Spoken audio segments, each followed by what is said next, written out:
we want you to realize that things are not going to manifest necessarily from one moment of not being there to suddenly a moment of being there, because you're not going to change your vibrational frequency that quickly. But things are going to be adjusting, and you are going to begin to notice it. So the manifestation that we want you to focus upon is not the car in the garage or the lover in your bed or the money in your bank account. Not right now, not all of a sudden. The manifestation we want you to focus upon is closer over here to the vibrational frequency. It's the manifestation of a thought occurring to you, a thought that you don't usually think. You'll be realizing things that you don't usually realize, and right along with that realization will be an emotional upcharge, an emotional surge that will be the indicator of your changing of your emotional or vibrational frequency. So if for a little while you can let the emotion be what you're going for rather than the full-fledged manifestation. Oh, the emotion is going to lead to more thoughts and more thoughts, ideas of rendezvous. You'll start getting impulses of where to go and when to go and who to go with. All kinds of things will begin occurring to you, and these manifestations will blossom into actualized life, into manifestations that others around you can see. It is our absolute promise to you. But if you find the vibration and then you don't maintain it, and you find it and you don't maintain it, and you find it and you don't maintain it, then these manifestations don't come, and that's what makes you feel discouraged. That's what makes you begin to doubt your ability to create your own reality. You let too much of your vibration be about what you're observing instead of about what you are wanting. Which brings us to the most important part of this evolved discussion.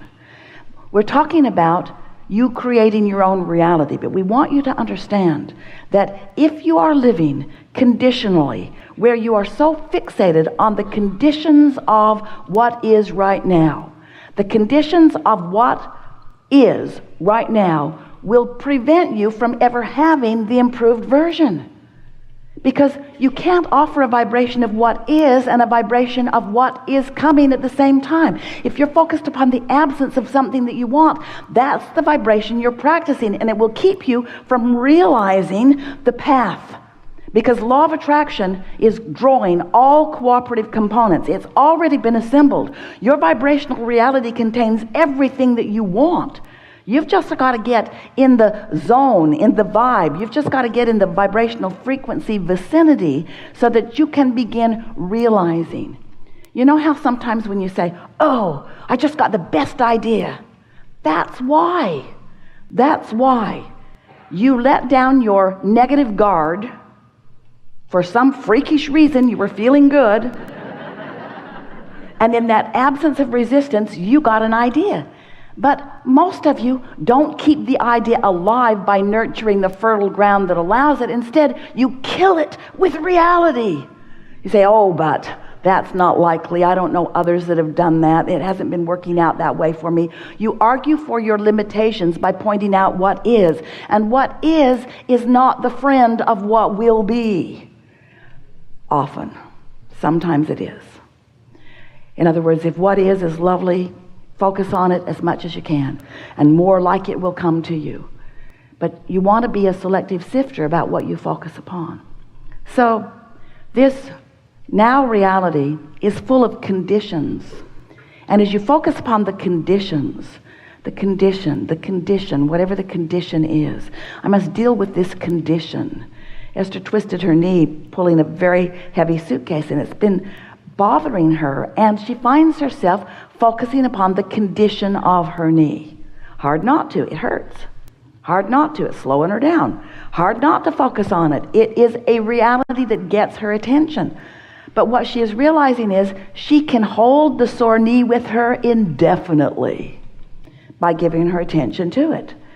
And so once something is manifested, we know it's not easy to get your attention off of it. But you got to figure out some way to get your attention off unwanted, or unwanted will remain in your experience. Law of attraction says that it must. So conditions, some of them you want, some of them you don't want. But here's something that will serve you so well as you are beginning to understand the vibrational universe that you live in and the vibrational being that you are. over here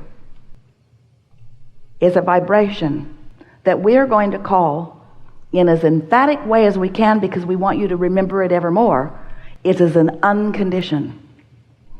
It's an unconditioned. This vibrational reality is an unconditioned. And as you allow yourself to focus in a way that allows this non-physical vortex and your source energy, who is projecting thoughts to you about the path to what you want. Hear this. Your inner being knows where you stand in relationship to everything you want. Doesn't that please you? Your inner being knows where it is and is calling you to it. But you got to be in the vicinity in order to hear the impulses. So if you will just for a little while decide that rather than trying to change the condition so that you can feel better, instead you will ignore the condition and find some way to feel better, which will then cause the condition to change. Can you hear the difference? It is essential to deliberate creation.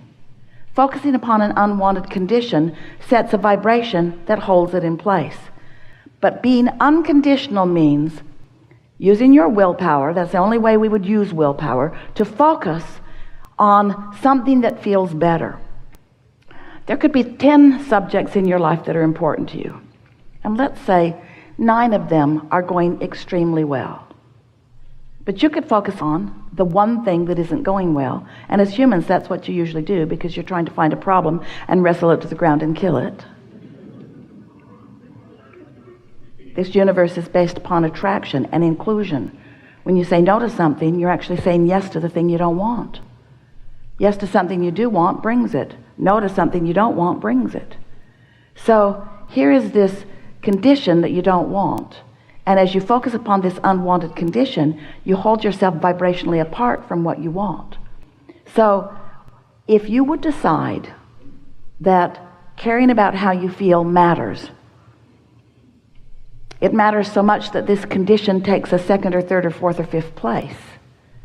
So let's say there are 10 things in your life experience that are important to you, and that one thing isn't going well. The other 9 going well.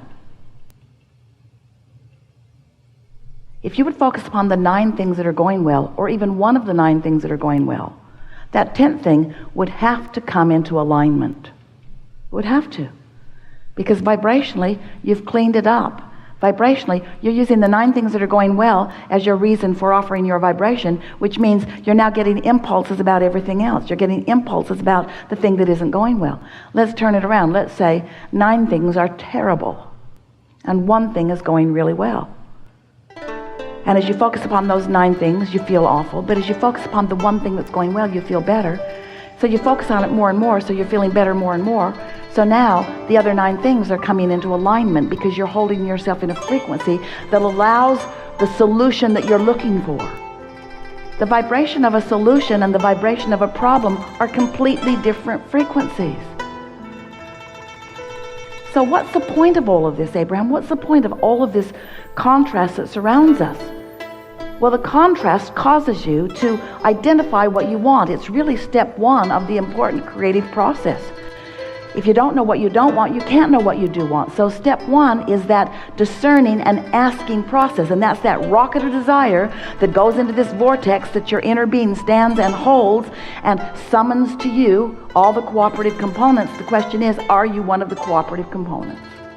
And the answer to that is, if you feel good, yes. If you feel not good, no. You're not being cooperative right now.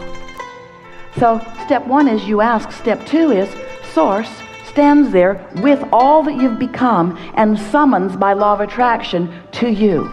So the path lights up for you. The path of least resistance is very, very bright. Your inner being knows right where all of the steps are. Not just the most direct steps, but the steps that will bring you the most pleasure along the way. And hear this, more important, the most logical step that you will be able to find. So when we talk about the path of least resistance, we want you to understand you are the one who's throwing the resistance on the path. But it's okay. Your inner being still keeps calling you.